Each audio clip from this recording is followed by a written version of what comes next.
يسألك أهل الكتاب أن تنزل عليهم كتابا من السماء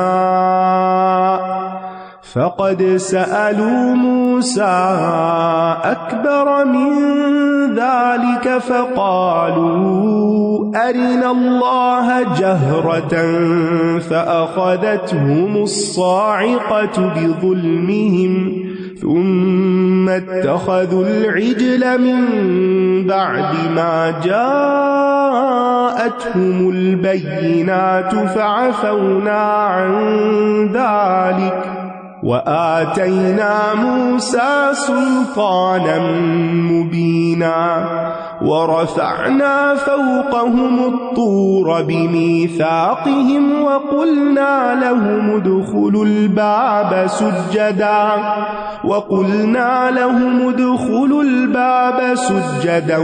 وقلنا لهم لا تعدوا في السبت وأخذنا منهم ميثاقا غليظا فبما نقضهم ميثاقهم وكفرهم بآيات الله وقتلهم الأنبياء بغير حق وقولهم قلوبنا غلف بل طبع الله عليها بكفرهم فلا يؤمنون إلا قليلا وبكفرهم وقولهم على مريم بهتانا عظيما وقولهم إنا قتلنا المسيح عيسى ابن مريم رسول الله وما